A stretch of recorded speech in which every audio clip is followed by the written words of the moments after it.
आप देख रहे हैं समाचार एजेंसी ऑफ इंडिया में साई न्यूज। नमस्कार दोस्तों, समाचार एजेंसी ऑफ इंडिया की साई न्यूज में लिमटी की लालटेन के 730वें एपिसोड में एक बार फिर आपका स्वागत है। सिवनी हमने आपको बताया था हॉटस्पॉट बना हुआ है और सिवनी में फिलहाल आज हम खड़े हुए हैं 14 अक्टूबर 2025 को पुलिस कंट्रोल रूम में। सुबह से ही यहाँ गहमा गहमी चल रही है। क्या हो रहा है कोई अधिकारी ये बात बताने को तैयार नहीं है। पुलिस उप महानिरीक्षक सिवनी में डेरा डाले हुए हैं। राकेश कुमार सिंह पूर्व पुलिस अधीक्षक जो अब वर्तमान में पुलिस उप महानिरीक्षक हैं, वे यहाँ डेरा डाले हुए हैं। पुलिस अधीक्षक सुनील मेहता, उनका वाहन भी हमारे पीछे आपको दिख रहा होगा, वे भी यहीं पर हैं। दरअसल पुलिस सूत्रों का ये कहना है कि जिन 11 लोगों के खिलाफ ये आरोप थे कि उनके द्वारा पुलिस की वर्दी में डकैती डाली गई है, एक राय होकर लूट की गई है, इस तरीके के आरोप 8 और 9 अक्टूबर की दरमियानी रात 12 बजे के बाद उन पर लगते हैं। कटनी से हवाला का पैसा जबलपुर जा रहा था और कटनी से, माफ कीजिएगा, हवाला का पैसा कटनी से जबलपुर होकर नागपुर की ओर जा रहा था। इस दौरान जो कुछ भी घटनाक्रम घटित हुए, हमने आपको सारे घटनाक्रम बताए, किस तरह से सब कुछ हुआ, किस तरह से 2,96,50,000 की रकम पूरी की पूरी खुर्द-बुर्द करने की तैयारी थी और किस तरह से उसके बाद जिनका पैसा था वे कोतवाली पहुंचे, कोतवाली से उन्हें वहां एसडीओपी ऑफिस भेजा गया। ये सब होने के बाद 9 तारीख को जब एसपी कलेक्टर्स कॉन्फ्रेंस थी भोपाल में, वहां से पुलिस अधीक्षक लौटते हैं तो 6:30-7 बजे के लगभग अनुविभागीय अधिकारी पुलिस सिवनी के कार्यालय से ये सारे लोग, अतिरिक्त पुलिस अधीक्षक दीपक मिश्रा, एसडीओपी पूजा पांडे और डूंडा सिवनी के थाना प्रभारी, ये तीनों एक गाड़ी में बैठकर, पहले एडिशनल एसपी जाते हैं, दूसरी गाड़ी में फिर बंडोल थाना प्रभारी अर्पित भैरम, एसडीओपी पूजा पांडे और सतीश तिवारी जो डूंडा सिवनी थाना प्रभारी है, वे एक गाड़ी से वहां से रवाना होते हैं। ये सब घटनाक्रम के बाद पुलिस अधीक्षक के द्वारा जाहिर है बहुत सारी बातों की तहकीकात की गई होगी, बात उनके द्वारा सभी से जानकारी ली गई होगी, पर यहाँ एक जो सबसे महत्वपूर्ण बात सामने निकल कर आई है कि पुलिस अधीक्षक के द्वारा उनके अधिकार क्षेत्र में था, आरक्षक, प्रधान आरक्षक या उप निरीक्षक को वे चाहते तो उस समय लाइन हाजिर कर सकते थे, उनके द्वारा ऐसा नहीं किया गया। पुलिस महानिरीक्षक के द्वारा 9 लोगों को निलंबित किया जाता है। 9 लोगों को निलंबित किए जाने के बाद एक और कर्मचारी राकेश जंगेला को निलंबित किया जाता है और इस तरह कुल 10 हो जाते हैं। पूजा पांडे सीएसपी सिवनी को बाद में निलंबित किया जाता है। कुल 11 लोग निलंबित हो जाते हैं। इस पूरे मामले में जब पुलिस अधीक्षक के द्वारा कुछ थानेदारों के तबादले किए जाते हैं, उन थानेदारों के तबादला होने के बाद उन थानेदारों के तबादला पुलिस महानिरीक्षक के द्वारा रद्द कर दिया जाता है। ये बात भी निकलकर सामने आई। पुलिस अधीक्षक का वाहन खड़ा हुआ है, पुलिस अधीक्षक अभी कंट्रोल रूम में हैं और पुलिस सूत्रों के द्वारा जो हमें बताया गया कि 5 लोग आरोपी, 5 जो कर्मचारी हैं, उसमें पूजा पांडे भी शामिल है, अर्पित भैरम भी शामिल है और 3 और अन्य कर्मचारी शामिल हैं। इसी कंट्रोल रूम में बताया जा रहा है सूत्रों के द्वारा कि कुछ भूतल में है, कुछ प्रथम तल में है। उनसे भी पूछताछ चल रही है। अभी थोड़ी देर पहले ये चर्च है, यहाँ चर्च हम दिखाते हैं। इस चर्च के अंदर से पुलिस की आवाजाही लगातार जारी थी। यहाँ जो चर्च दिखाई दे रहा है, यहाँ से पुलिस की आवाजाही अंदर से कुछ सादी वर्दी में, कुछ वर्दीधारी यहाँ क्या कर रहे हैं ये बात भी समझ से परे है। देवालय है, देवालय में या तो वहाँ पूछताछ चल रही है या क्या हो रहा है ये कहना बड़ा मुश्किल है। पुलिस अधीक्षक कुछ भी कहने को तैयार नहीं है। पुलिस महानिरीक्षक के द्वारा कारण बताओ नोटिस, शोकाज नोटिस एससीएन जारी किया गया है पुलिस अधीक्षक को, और उनके द्वारा अतिरिक्त पुलिस अधीक्षक को एससीएन जारी किया गया है। सिवनी के इतिहास में यह पहला मौका होगा जब सिवनी में पुलिस अधीक्षक के जांच के अधिकार, किसी मामले विशेष में उनके जांच के अधिकारों को उनसे ले लिया जाकर उनके नीचे, पुलिस अधीक्षक के नीचे वाला पद जो होता है अतिरिक्त पुलिस अधीक्षक का, जबलपुर क्राइम ब्रांच के अतिरिक्त पुलिस अधीक्षक को ये जांच सौंपी गई। ये एक बहुत बड़ी बात है। ये बहुत ये कहा जाए सिवनी पहली बार ऐसा हुआ है कि किसी पुलिस अधीक्षक के रहते हुए जांच दूसरे जिले के अधिकारी को सौंपी गई हो।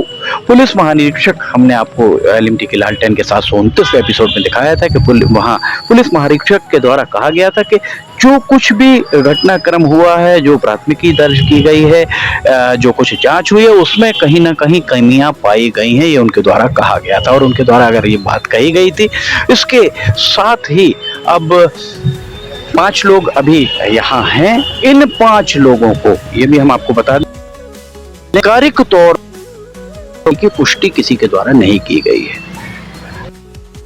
मैं पहले शिकायत थी, वो एफआईआर दर्ज की गई थी। सबसे पहले यहाँ पर एक दरवाजा खुलता है, ये दरवाजा बंद भी था।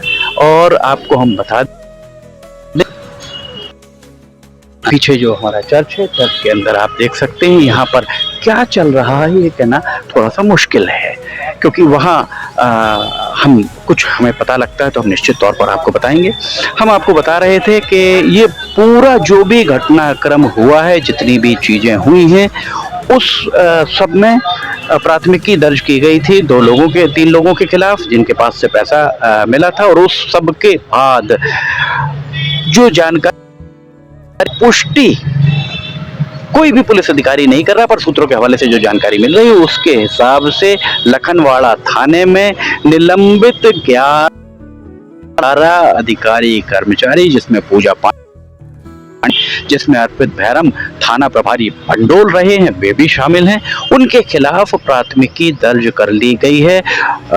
उसमें लूट का मामला है कि कौन सा मामला है ये कहना अभी मुश्किल है, क्योंकि ये कहा जा रहा है, अगर द्वारा कहा जाता है कि जो भी प्राथमिकी दर्ज की गई है उस बारे में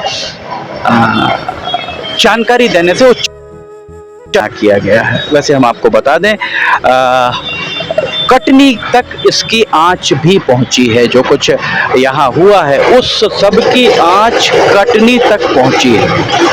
कटनी में 4 साइबर सेल के 4 कर्मचारियों को, जिसमें रविंद्र पटेल, शिव पटेल, राजेंद्र उइके, प्रभात विश्वकर्मा, ये शामिल हैं। इनको जिले से बाहर स्थानांतरित कर दिया गया है। रविंद्र पटेल को छिंदवाड़ा, शिव पटेल को सिवनी, राजेंद्र उइके को नरसिंहपुर और प्रभात विश्वकर्मा को पंडोना पदस्थ किया गया है। ये पूरा का पूरा घटनाक्रम हुआ है। सिवनी में जो कुछ भी चल रहा था उसकी आंच वहां तक गई है। अब इस सब के साथ में हम आपको ये बात भी बता दें कि अभी भी 26,50,000 रुपए कहाँ गए, किसके पास हैं, ये पता नहीं लग पा रहा है। ये बात कहीं से कहीं तक सामने नहीं आ रही, और ये वाकई सिवनी के लिए बहुत शर्मसार बात मानी जा सकती है कि पुलिस अधीक्षक के रहते हुए एक के हाथ में दी गई है, वो भी जबलपुर की। एसटीएफ दोपहर तक सिवनी पहुंचेगी। सूत्रों से ये जानकारी भी मिली, मामला दर्ज होने के साथ विधि को जो भी यहाँ पर पुलिस के द्वारा यहाँ अवरुद्ध करके रखा गया, इन्हें अवरुद्ध करना ही शब्द उचित होगा, क्योंकि पुलिस कंट्रोल रूम में बुलाया गया है उन अधिकारी कर्मचारियों को। जो सूत्र बताते हैं, इसकी पुष्टि कोई अधिकारी नहीं कर रहा है, उन्हें यहाँ बुलाया जारी है। हमारे पीछे जो यहाँ पर चर्च के अंदर भी पूछताछ जारी है। चर्च प्रेमाइसिस में पूछताछ जारी है या नहीं ये कहना मुश्किल है, क्योंकि यहाँ पुलिस दिख रही थी। बहरहाल अब एसटीएफ आएगी। एसटीएफ जब सिवनी पहुंचने के बाद पूरा का पूरा मामला उन्हें हैंडओवर, आधे से ज्यादा डायरी सब हैंडओवर हो चुकी है। अब ये आरोपी दिया जाएगा, उनके द्वारा पूछताछ की जाएगी और उसके बाद मामला माननीय न्यायालय में, जैसा अभी ऑफ द रिकॉर्ड कुछ अधिकारियों के द्वारा बताया गया कि हुई है, जब गिरफ्तारी उनकी सभी की जाएगी, पर गिरफ्तारी के बाद उन्हें पेश किया जाएगा माननीय न्यायालय में हुई है। पर सूत्र कहते हैं कि 5 लोगों को यहां बुलाकर उनसे पूछताछ जारी है। 6 लोग फरार हैं। जो फरार हैं उनसे लगातार उनसे संपर्क की। सूत्र ये भी बताते हैं कि कल रात 10 बजे के इसमें से कुछ लोगों को चलती रही, खोजा जाता रहा। पुलिस राकेश कुमार सिंह खुद इस पूरे मामले को हैंडल कराई गई। वे भी यहाँ पूरी रात रहे हैं और बहुत देर रात पे यहाँ से सर्किट हाउस के पहुंचे हैं। तो ये अब तक की जो बात है, पुलिस भले ही इस बात को ना कह रही हो, पर ऑफ द रिकॉर्ड ये जानकारी भी कुछ अधिकारियों के द्वारा दी गई है कि जबलपुर पुलिस महानिरीक्षक के कारण, जबलपुर में पदस्थ पुलिस महानिरीक्षक के द्वारा इस पूरे मामले में एक प्राथमिक जांच आहूत कराई गई थी। प्राथमिक जांच रिपोर्ट मिलने के बाद उनके ही निर्देश पर लखनवाड़ा थाने में पूजा पांडे, अर्पित भैरम सहित 11 लोगों के खिलाफ मामला दर्ज किया गया है 4-5 धाराओं में। सोशल मीडिया पर अपराध क्रमांक भी चल रहा है, सोशल मीडिया पर धाराएं भी चल रही हैं, पर पुलिस आधिकारिक तौर पर कुछ भी कहने से बच रही है। पुलिस के अधिकारी कुछ भी नहीं कहना चाह रहे हैं। सवाल यही उठता है कि वो अगर सोशल मीडिया पर यह चीज आ रही है तो पुलिस आधिकारिक तौर पर बताने से बच क्यों रही है। जब प्राथमिकी दर्ज हुई है तो प्राथमिकी दर्ज होने के बाद बताने में शायद पुलिस को कहीं गुरेज नहीं होना चाहिए। 12 बजे दिन तक की ये स्थिति है 14 अक्टूबर 2025 की। समाचार एजेंसी ऑफ इंडिया की साई न्यूज में लिमटी की लालटेन के 730वें एपिसोड में फिलहाल इतना ही। अगर आपको समाचार एजेंसी ऑफ इंडिया की साई न्यूज के में खबरें पसंद आ रही हो तो आप इन्हें लाइक, सब्सक्राइब, शेयर जरूर कीजिएगा। समाचार एजेंसी ऑफ इंडिया के सहयोगी अखिलेश दुबे के साथ लिमटी की लालटेन का 731वां एपिसोड लेकर बहुत जल्द हम हाजिर होंगे। फिलहाल आपसे इजाजत लेना चाहेंगे। जय हिंद।